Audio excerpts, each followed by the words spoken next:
भोलेनाथ कुछ तो आपसे कहना चाह रहे हैं। देखते हैं क्या कहते हैं, क्या संदेश आपको देना चाह रहे हैं। अब ये वीडियो उन्हीं लोगों को मिल पाएगी जिन लोगों तक वास्तव में ईश्वर का आशीर्वाद आ रहा है। भले ही वो किसी भी धर्म को मानने वाले हों, लेकिन वास्तव में जिसके पास आशीर्वाद आ रहा है यूनिवर्स की तरफ से, उन्हें ही ये मिल पाएगी। और पॉजिटिविटी आएगी तभी जब आप अपनी एनर्जी यहाँ पर पॉजिटिवली जोड़ेंगे। चलिए बढ़ते हैं। हेलो दोस्तों, welcome to my YouTube channel अध्यात्म और विज्ञान। आज के इस वीडियो में देखते हैं कि आपके लिए क्या संदेश आ रहा है, क्या यूनिवर्स की तरफ से गाइडेंस आ रही है, भोलेनाथ क्या कह रहे हैं। तो पहली जो एनर्जी है भोलेनाथ तो भोले ही हैं, बिल्कुल मासूम, एक बच्चे सा प्योर मन। जब एक सन्यासी होता है ना, जब सन्यासी बहुत लंबे समय तक तप करता है तो वो धीरे धीरे उसके अंदर वो प्योरिटी आ जाती है जो एक छोटे बच्चे में होती है। तो वो कह रहे हैं कि ये प्योरिटी मैंने आपके अंदर देखी है, लेकिन कहीं ना कहीं शायद आप समय, समाज, परिस्थिति के साथ अपनी उस भोलेपन को खोते जा रहे हैं। तो आपको उस भोलेपन को खोना नहीं है, वो भोलापन ही आपकी क्वालिटी है। जैसे पशु पक्षी होते हैं ना, एक निश्चल प्रेम करते हैं। आप पालते हो, 2 रोटी के लिए अपना पूरा जीवन समर्पित कर देते हैं। तो उस निश्चलता को अपने अंदर बनाए रखिए, वो प्योरिटी आपके अंदर बनी रहनी चाहिए। इसीलिए आपका चुनाव भी किया। आपका जो चुनाव हुआ किसी सोल जर्नी के लिए, वो ऐसे ही नहीं हुआ, इसीलिए हुआ क्योंकि आपके अंदर एक प्योरिटी है। आप उस प्योरिटी को बनाए रखेंगे तो ज़रूर आपको ईश्वर का आशीर्वाद आपको मिलेगा। वो अपना समय आने पर जो चीज़ आपने सीखनी है वो तो आपको सीखनी ही पड़ेगी। तो वो प्योरिटी आपकी कभी ख़त्म नहीं होनी चाहिए। दूसरी बात वो करते हैं कुंडलिनी स्पिरिट की, जागृति की। तो अपने अंदर आप कोशिश कीजिए, आप भले ही बहुत बड़े लेवल में नहीं, लेकिन आपको धीरे धीरे प्रयास करना चाहिए। अपनी कुंडलिनी की जागृति का आपने प्रयास करना है, क्योंकि आप अगर लंबे समय से कर रहे हैं तो वो अब आपके चक्रास बैलेंस होकर के जागरण की मार्ग की ओर को बढ़ेंगे। तो आप उस चीज़ को छोड़िएगा नहीं, उस प्रैक्टिस को आप निरंतर बनाए रखिएगा। वो धीरे धीरे आपकी एनर्जी राइज होगी तो वो उसका प्रकाश आपके पूरे ज़िंदगी में आपको अपने आप ही महसूस होगा।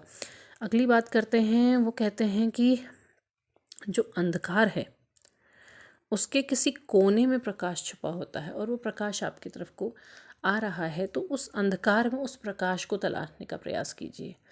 कभी आप सोचते हैं ना, जब परिस्थितियाँ बहुत ख़राब हो तो सोचते कि यार लाइफ में कुछ अच्छा नहीं है, बस अंधेरा है, बुरा ही बुरा है। तो बुरा ही बुरा नहीं होता है, उसके पीछे एक रोशनी की किरण छुपी होती है, और वो जब आती है तो अपना प्रकाश पूरा फैलाती है। आपने रात्रि के समय देखा है, अगर पूरे शहर के सब जगह के लाइट बंद हो जाए तो पहले तो अंधेरा होता है, आसमान बिल्कुल अंधकार से भरा हुआ होता है।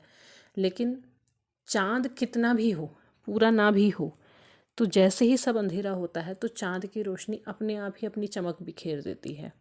तो वो चमक ज़रूर आती है अंधेरे में। उस चमक को देखने का प्रयास करो, वो चमक ज़रूर आती है। अगली बात फिर से वो साधना की ही बात करते हैं। देखिए, इसका मतलब सीधे सीधे ये है कि यहाँ पर को इस वीडियो तक वो ही लोग आ रहे हैं जो या तो ट्विन फ्लेम जर्नी में है या किसी भी प्रकार की सोल जर्नी में है, जिनका चुनाव हुआ है। कुछ ऐसे भी हो सकते हैं जो मास्टर सोल हों, जिनको स्पेशली अपने इस इनकारनेशन को ख़त्म पूरा करना है, तो वो लोग भी हैं। तो आपको ज़रूर अपने आप को साधना है। साधना से मतलब ये होता है कि आप जो काम कर रहे हैं उस काम में आपको परफेक्शन लाने की ज़रूरत है। आप उस चीज़ को कीजिए और इतना कीजिए कि वो परफेक्शन में आ जाए। अगर आप किसी चीज़ की तलाश कर रहे हैं, किसी टॉपिक पे, किसी विषय पे आप काम कर रहे हैं, तो उस काम पे और गहराई से कीजिए और गहराई से खोज कीजिए। आपको और बेहतर चीज़ें उसमें नज़र आएंगी। दूसरी बात वो करते हैं कि अपने जो आपका एकांत है ना, आपको वो एकांत अपने जीवन में उस एकांत को बनाने की ज़रूरत है। मतलब क्या होता है कि जब हम परेशान होते हैं ना, एंजाइटी में या किसी दूसरी परेशानियों में होते हैं, तो हम क्या करते हैं कि हम दूसरों से और लोगों से जुड़ने की कोशिश करते हैं। इससे बात करते हैं, उससे बात करते हैं, कहीं टीवी में समय बिताते हैं, कहीं फ़ोन में समय बिताते हैं। हम अपने आप को अकेला नहीं कर पाते हैं। लेकिन आपको अकेला करने की ज़रूरत है। हर्मिट ऑफ हिमालयाज़, हर्मिट की एनर्जी क्या होती है? हर्मिट की एनर्जी होती है अपने आप को खोजने की।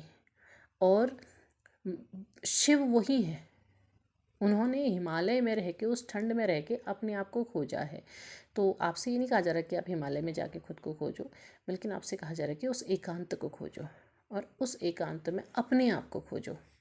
जब आप अकेले होगे, जब आप सब चीज़ों से अलग होगे, सारी विचारों को शांत करके जब आप अपने साथ होगे, तो आप वो देख पाओगे जो आप अभी तक नहीं देख रहे थे, जिसको आप देखने की कोशिश नहीं कर रहे थे। आपको वो चीज़ देखना, आपको अपने अंदर तलाशना है, अपने अंदर जाना है। हर्मिट की एनर्जी बहुत बेहतरीन होती है, क्योंकि वो आत्मज्ञानी होता है, वो अपने आप को देखता है। वो होने को सब कहते हैं कि दुख की एनर्जी नहीं, वो दुख की नहीं है, वो आत्म मंथन की एनर्जी है। तो आपको आत्म मंथन करने की ज़रूरत है।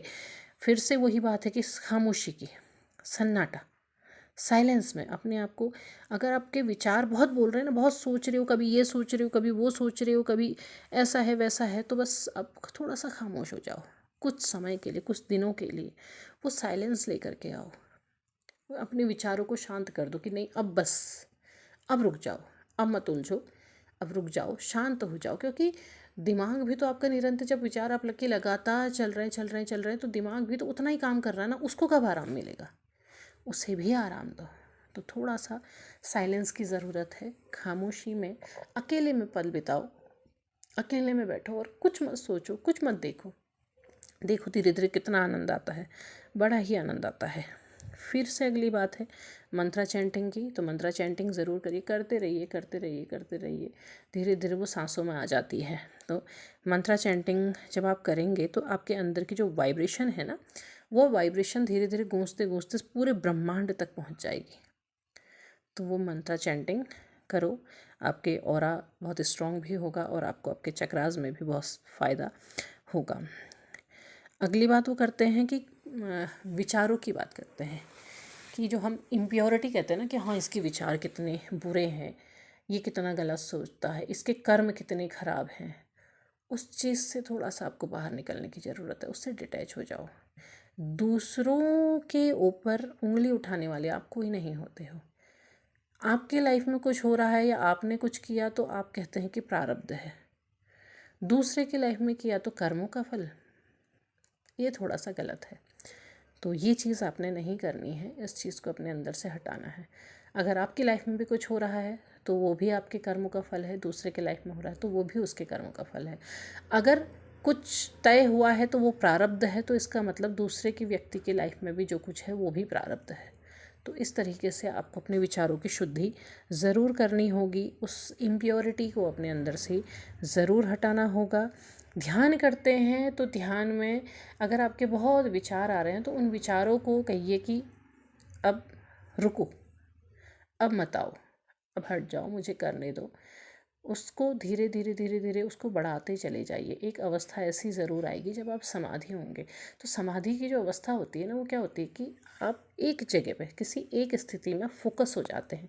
तो वो आपके लाइफ में भी बात की जाती है कि आपको फोकस भी लाना है, फोकस भी लाना है कि आप कर क्या रहे हैं, आप चाह क्या रहे हैं, आपको पाना क्या है। तो वो फोकस जब आपके अंदर आएगा तो अपने आप ही वो जो साइलेंस है ना, जो वो खामोशी है, वो अपने आप काम करने लगेगी, कि आपके अंदर से गूंजने लगेगी। अगली बात वो यही कहते हैं कि संपूर्ण पूरा यूनिवर्स आपके साथ हो सकता है, आपके साथ आ सकता है जब आपका अपना ये फोकस हो। आप जब खामोशी में अपने आप को सुनो और अपने अंदर झांको, तो ये जो जितना पूरी की पूरी आई है रीडिंग, ये definitely definitely definitely twin flames के लिए है, डेफिनेटली स्टार सोल के लिए है, डेफिनेटली उनके लिए है जो सोल जर्नी में कुछ काम करने के लिए आए हैं और उसके बाद उन्होंने अपना इनकारनेशन कंप्लीट करना है। क्योंकि हर बात हर जगह पर वो यही कह रहे हैं, आपकी प्योरिटी की बात कर रहे हैं, आपके कुंडलिनी जागरण की बात कर रहे हैं, ब्रह्मांड में जुड़ करके अपने उस एकांत को सुनने की बात कर रहे हैं, अंधेरे में छिपे हुए प्रकाश की वो बात कर रहे हैं, आपसे तप करने, बार बार तपस्वी बनने को कहा जा रहा है। बार बार तपस्वी क्या, आपकी जीवन ही एक तप है। आपका जीवन, जो आपका जो कर्म है, जो आपका कर्म क्षेत्र है, वो ही एक तपस्या की तरह है। तो आपसे बार बार वही कहा जा रहा है, हर चीज़ में, हर मैसेज में उनके एक ही बात दिख रही है। तो ये आपका है, आपको ये करना ज़रूर से ज़रूर करना होगा। और जो इस काम के लिए चुने गए हैं वही यहाँ तक आएंगे और उन्हें रास्ता ज़रूर मिलेगा। तो उम्मीद है वीडियो पसंद आया होगा। पसंद आया हो लाइक शेयर सब्सक्राइब करें, कमेंट बॉक्स में अपने विचार साझा करें। तब तक के लिए धन्यवाद। हर हर महादेव।